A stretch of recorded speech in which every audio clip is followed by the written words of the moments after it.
and good evening. Welcome to Branco Broadcast. We have a special guest this evening. Our original guest was unable to make it, but our special guest was happy to fill in. Let's welcome Miss Marcie Siegelman of West Roxbury, Massachusetts, to talk about her perceptions of society and how we as blind people or people otherwise disabled are looked upon. Marcie, welcome. Good evening, Bob.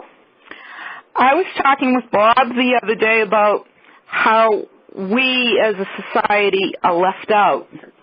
And I was traveling the other day and I was not lost, but I needed help. And here I am standing with my cane and I'm at the corner and half a dozen people walked by. So finally I found a school monitor and I asked her for some help, and this person had no idea how to handle a person that is visually impaired with a white cane. So I asked her where I was, how far away was I from the mark of where I wanted to go. And my biggest beef is I have a cane, yes, I have some sight, but why are you pointing that way? I have no idea what you're talking about. I'm at an intersection with 5 different streets, an offset intersection which we all hate. So I asked her for some guidance, and I asked her if she could cross me. And she says, oh, no, I'm here for the children. So I was gone for a little while, but because I got a phone call. But anyway, did our speaker come yet? I'm the speaker. Okay. So Bob's having me speak. Oh, yeah, we were going to have you speak, but we couldn't get you. Were you muted? Say that again? They had suggested that you speak, but everybody was calling your name, but we didn't know where you were. Oh, okay, we are being recorded. Go ahead, Marcie. Continue with your story. Okay, so I finally decided to walk up the street because I was too chicken to cross because I couldn't tell where the cars were coming from because it was bright, and there was no traffic light in Brookline. So I finally went up to the police officer and he says, can I help you? And I told him my situation, and he goes, oh, again, they're pointing. So he says, oh, excuse me, I didn't see the cane. So he told me that I was 6.5 blocks away. I overran the mark. So he says, I'll be more than happy to walk you back. And he walked me back. So I was like 15 minutes late for the appointment. And then I had to go back. I had my appointment. Then I get back on the train, and I ask if I'm at the right train. Again, I got the cane out, and the guy says, can't you read the sign? And I said, what's wrong with you people? I have a cane in front of me. So finally the conductor stops the train. She gets out and she helps me, and I tell her where I'm going. And she gets to the destination where I'm going. And she says, do you know where you're going? I said, no. So she said, okay. She calls ahead and she tells people that I'm coming. No one answered her. She gets to my destination, and she says to everybody, I need to take this young lady off the train, and I will be back in a few minutes because I'm going to take her to the stairs and tell her how to get to where she's going.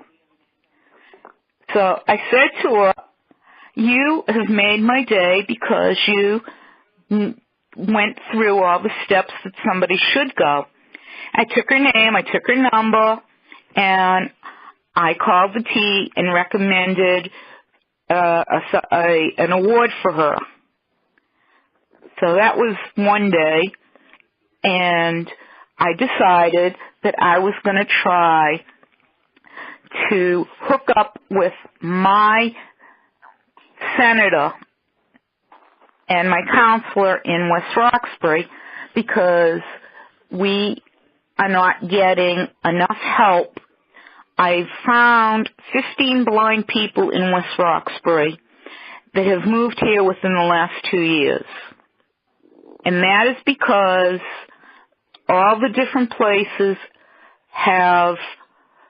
there were 4 group homes that had to close their doors because of money. So they opened 3 places here in West Roxbury, and 2 handicap elderly projects have opened. So now there is 7 more people in those buildings. So I've come to the point where if we don't help each other, we're just gonna get hurt with the buses. So I have gone to Matt Malley, who's our representative in West Roxbury, Rosendale, and High Park. And I've asked him to help me form a way to get more awareness out on the streets because someone's going to get hit. So my thing between me traveling and trying to get better and not finding dead bodies with my cane, because that's how I happen to find that one, is trying to re-educate my neighborhood. And I'm hoping with all of us that you could give me some ideas to bring to my representatives. So, does anyone have any ideas? I have a question, Marcie. The neighbor that you've described to us several times, the one that gets on your case all the time, she's a classic example of what needs to be dealt with as far as attitude is concerned. Not her personally, of course. Her attitude about you personally because of your blindness. If you want to fill us in about one situation that she had with you one time. Sure. This woman moved in 7.5 years ago, and she claimed to be private, but not very private, and the backyard, my backyard and her backyard butt. So, to give you an idea of what it looks like, if you were at, when we all went to Perkins, we had rec rooms on either end, and then we had the land on the other side of the walk, with on the Howe buildings. So, where the rec room is that lady's land and her house all together. So, the rec room plus the square land in front of it where the tree was. And then I have all this land on the other side of the walk that goes out to where the infirmary is, okay? So, she did not like me going to the fence and taking things down. Now, I own all the fences, and she claimed she owned it, and she saw me walking with a cane one day, and she said when the policeman came, she said, "Oh, she's pretending to be blind because she gardens and she does everything." And then when she goes on the outside of her house, she walks with a cane. So I'm faking my blindness. So the police officer came to the house and said that this lady's complaining that you're spying, but then you have a cane. I'm pretending to be blind. So I said to the police officer, yes, I am legally blind. They don't just hand out a cane, and they don't give a placket. And I showed him on the wall my award from the Carroll Center, and I pulled out my diploma from Hopkins. And I said, this woman wants me to prove to her that I'm blind. And the cop said to me, you don't have to do that. So for a year we went back and forth, and she slapped an harassment suit on me. So I couldn't go into my own backyard, because that's how close the properties are. So I took her to court, and the judge looked at me, and I brought my friend Lisa with me as a witness. He asked me, how much can I see?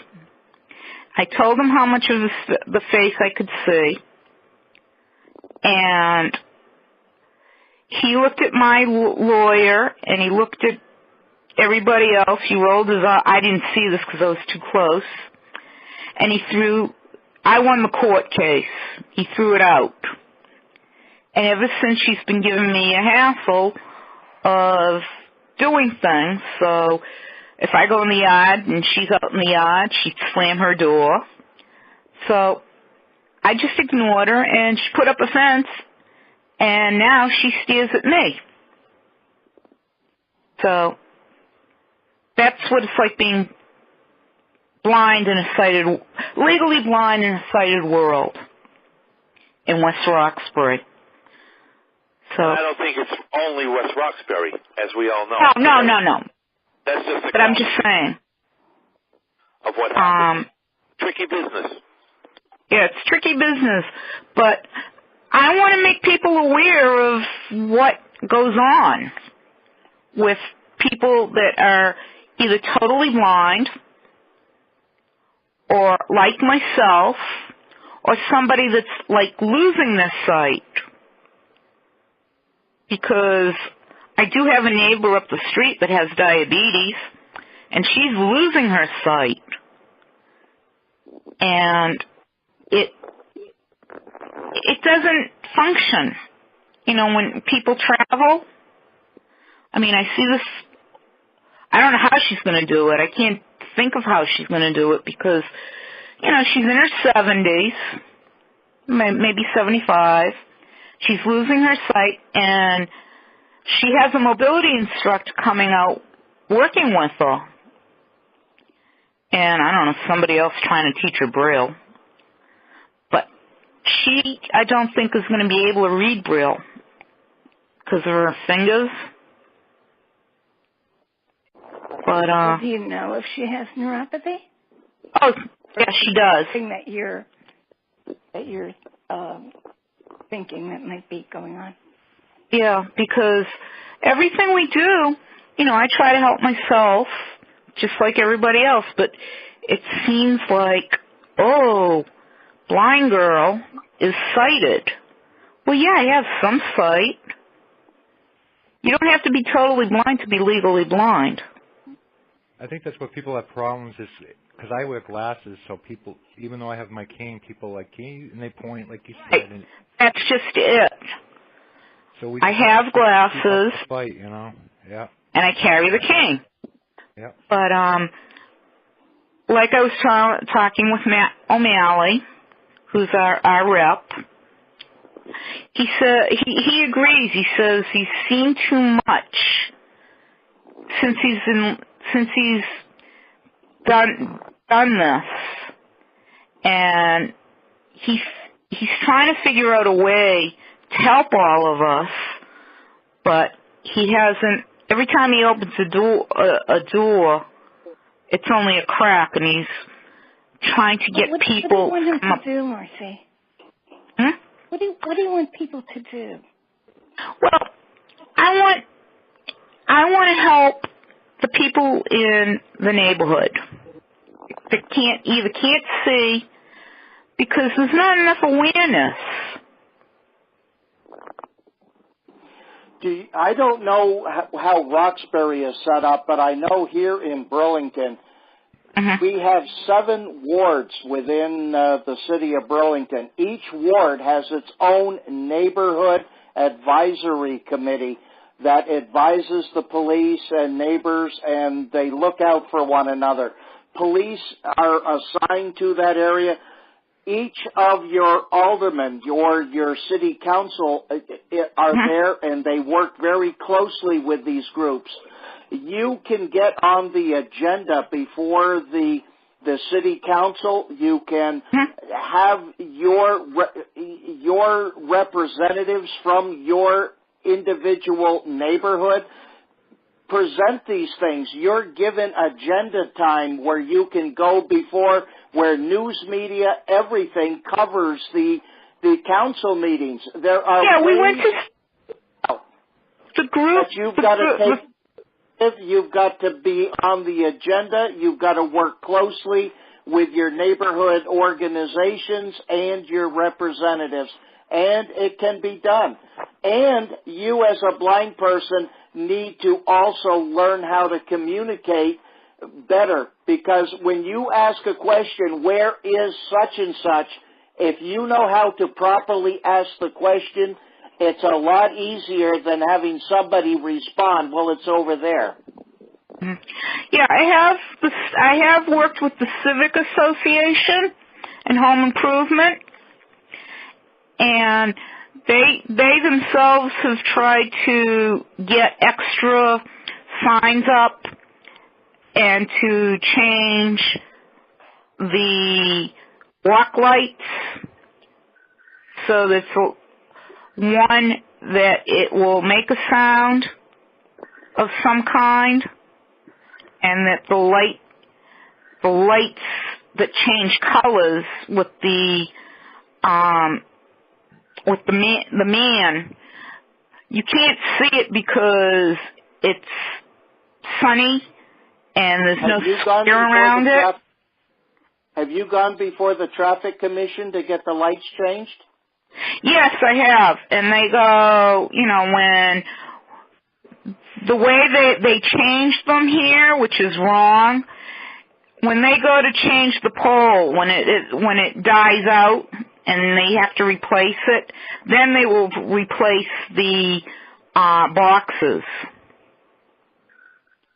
In other words, the pole itself has to die out, not the light.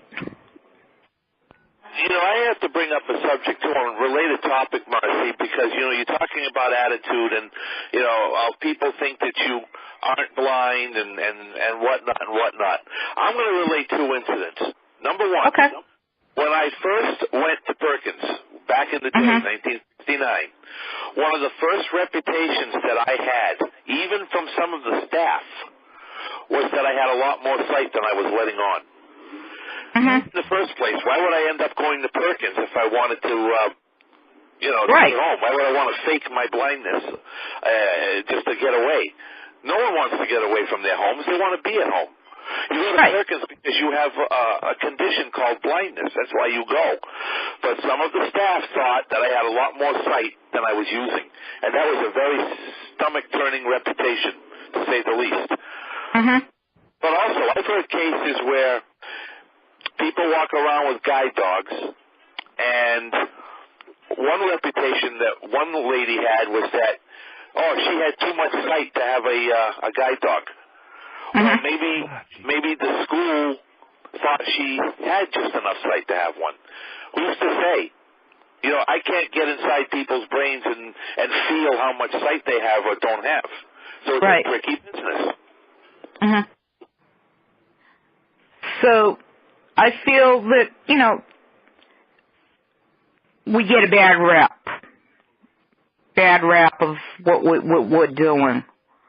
Even though... Talking about guide dogs, there are various schools. If you may have a problem, you may have some limited vision, but at certain times of the day you can't see well enough to properly get around. So your dog is an aid at that point. The school also, during training, puts recruiters on your eyes so that you learn to depend upon the dog and not on your limited vision while you're training. So that in various situations you can handle it. The school would never give a dog to anyone that doesn't really need it. Of course not. Marcie, I have a question about you when you travel. What's the general attitude like when you're on the MBTA and you're trying to maneuver from point to point? Are you being respected there? It depends on what line you're on, Bob, or if you're on the bus from home to. I'm at the end of the line, okay? So when I get the bus going into downtown Boston, which is Forest Hills, there's a seat. If I'm going home, it's everybody's fair game to fight for a seat. I'm sorry, I'm going to have to leave. Sure. Anyway, take care, everyone. Okay, Joni.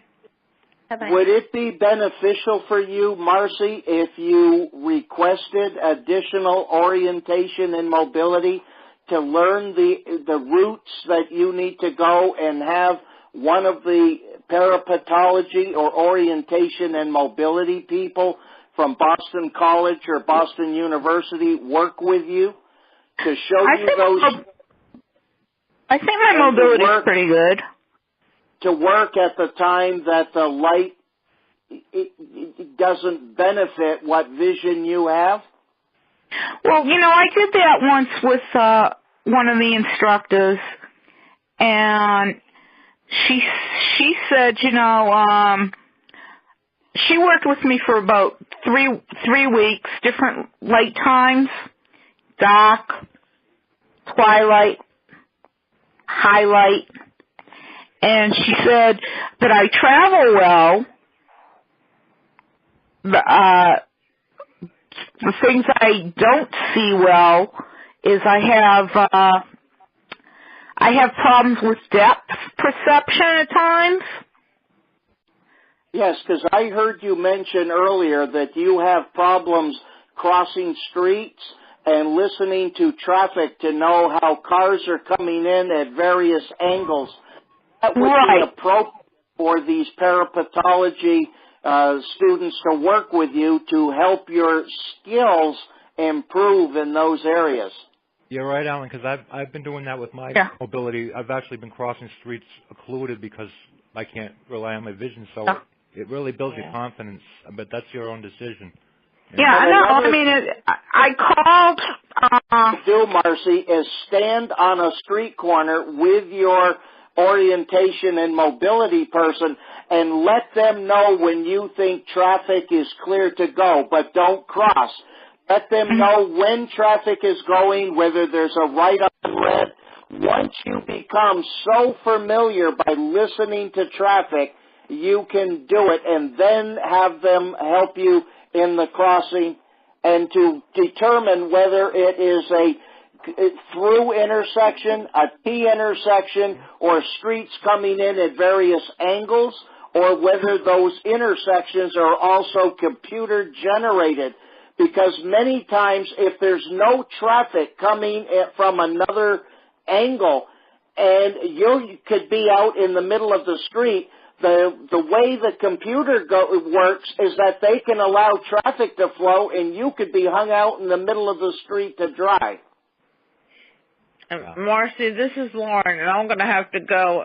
I want to say thank you very much for filling in tonight, and also you can never get more training. It can't hurt to do that. Oh, no. So, so I'm going to say good night to everybody, and everybody have a good week. You too. Okay. Yeah, good night. No, I asked Cynthia Guys, who was the instructor, and she said that it takes practice. Oh, yeah. And you don't really need someone to work with. Oh, yes, you do. Until you become so familiar with traffic flows and patterns, and you can, and with your eyes occluded, be able to determine whether when traffic is stopping and going, whether there's right on red, whatever is taking place. That's probably one of the best things you can do is just listening to traffic on a busy intersection. That's one thing I hate is the right on red with the cars. But you know what, But Marcie? yes, but as you become more and more familiar with it, you can actually hear cars slowing down to do the right on red because they don't come to a complete stop.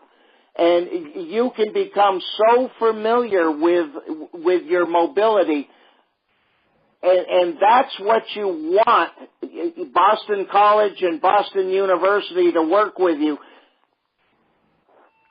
And many of those students are already on a work-study program or have scholarship money that pays for it, and they can work with professors so that you get the professors plus the students to work with you, and it really can be beneficial.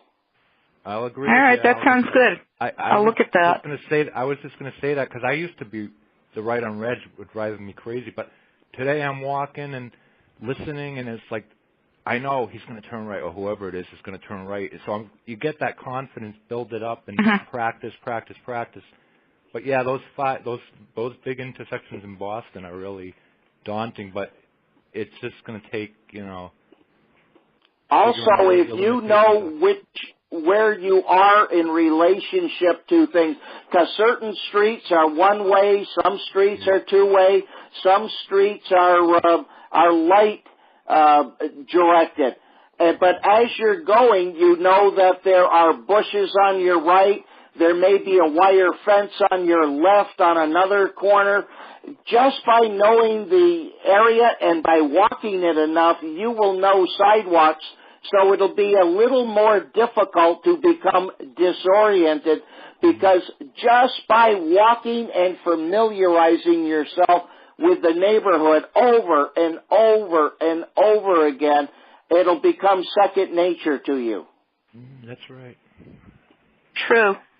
I've lived it, so I mean, you always get better and better, and you don't want to take risks, but you kind of have to put yourself out there and step it up, but one thing at a time. And even when students come home from the C&I with a new C&I dog, I take them under wing and I walk them around Burlington.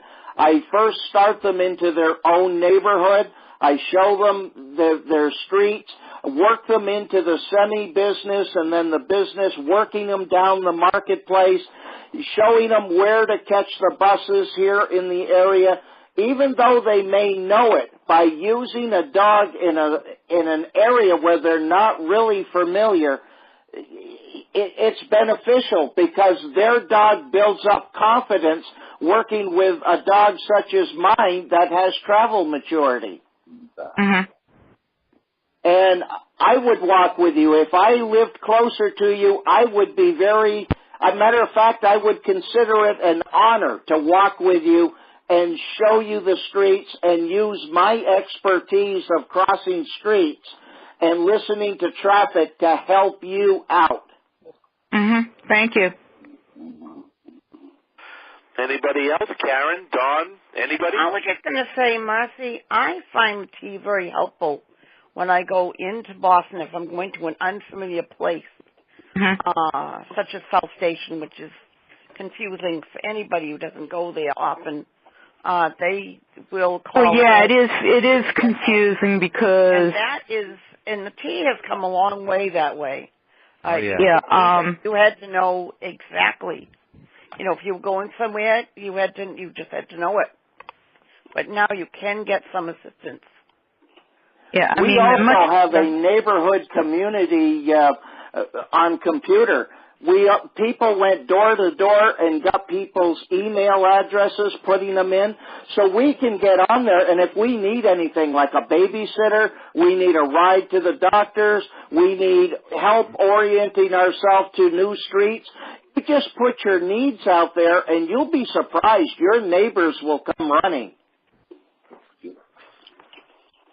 But it's a matter of organizing your neighborhood. Yeah, my neighborhood, I think every 6 months the people change. People move out? Move out, move in. Yeah. So my next door neighbor and I are the oldest ones here. I mean, I have a guy across the street, but Many of your schools, in order to graduate, or even in the middle school, the 12 to 14, they have to put so many hours of community service in order to complete a school year or do things. So working with the schools may be an issue, a way for you too, to orient you to your neighborhood. Mhm. Yeah, my neighborhood's pretty much, it's pretty much the same except for the people and all the digging and knocking down buildings and stuff. Do you have an RSVP or an area agency on aging? I mean, yeah, you're only 59, 60 years old. Not really an old fart like me yet, but those organizations will also help you.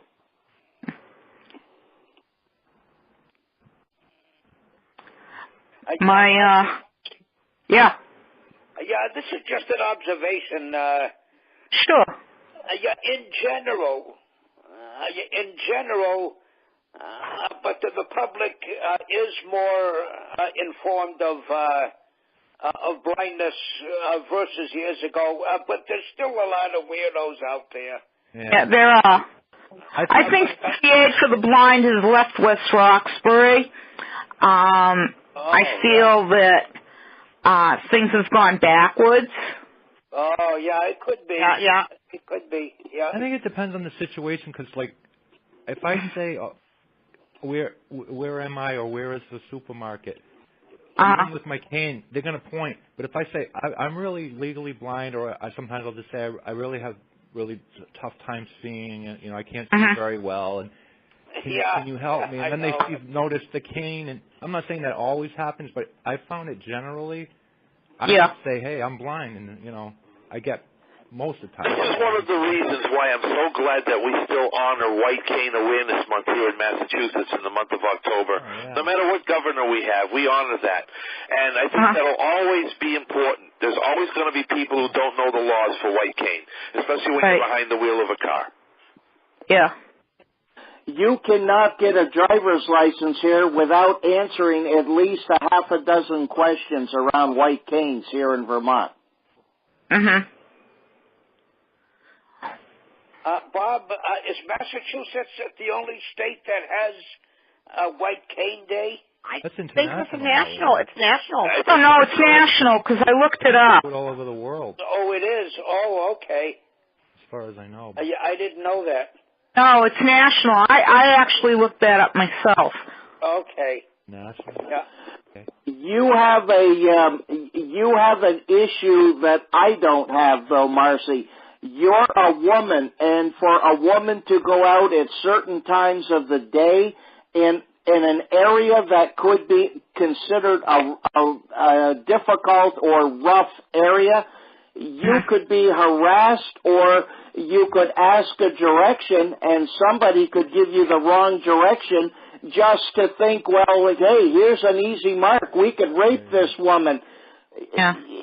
It's an issue that you need to be able to address and speak to the police about in your neighborhood. Yeah. No, I'm pretty safe in West Roxbury, especially my street, because it's all cops, firemen, and lawyers. Oh. So as far as as far as that part of safety, I'm pretty lucky. And the police and the fire station's right around the corner. You don't have to go. Because I know in some cities and some states, young women using a cane, especially if they are very attractive young women, and they think that you're lost and you don't have a direction, it's better to know where you are, walk with authorities, stay in lit areas, and where there's a greater number. I was just going to say that. Yeah. Otherwise, there are a lot of kooks that will try and get you to go down an alleyway or something that they could very easily try and take advantage of a woman. The police officer that walks the beat in my neighborhood at night, when I come home, around 8 o'clock or something off the bus. Do you carry a cell with you? I carry a cell phone with me, and I actually carry a stick with me. My brother gave me the stick to hit somebody with. Oh, but yeah. But my next door neighbor is an ex-Marine, so he actually took my cane and showed me how, if I fold it a couple of times over, when I'm if I'm sitting at on the bus or something, how to use it to send myself. Oh, okay. Yeah, that's a good idea. And don't forget, I grew up in a Marine family, so I am a pretty good fighter. I learned how to, Do you have police programmed into your phone already? I have police, fire. I have the police and the fire department already put into my phone. And then the next thing would be my brother's emergency. God forbid that I ended up in the hospital. So it's got the red letters for emergency to call him. God forbid I end up in the hospital. Though, Marcie, talk to your commission counselor and see if they can't put some funding up for you to get more orientation and mobility from Boston College or University, and have those students work with you. And even call and talk to the professors in that department. Let them know what your needs are, and they will actually find the proper instructor to work with you. Yeah, that sounds like a good plan and a good project for me to work on. Anybody else? Jeff, we haven't heard from you yet. What do you think, no, I haven't any comment, or I would have said something. If I can help you in any way by making phone calls for you, Marcie, I'm happy to do that too. Thank you. Anything else before we conclude? Well, Marcie, thank you for filling in as a guest tonight. You were very informative, and I think we can all work together to get the job done, because many of us have similar issues, and I think so. More than others, obviously, but still, it's a good topic, and we thank you for talking about it tonight. Thank you, and I enjoyed myself. Good evening. You did a nice job, Marcie. You did a great job, Marcie. Yeah. Thank you. Have a good Now evening. take a curtsy.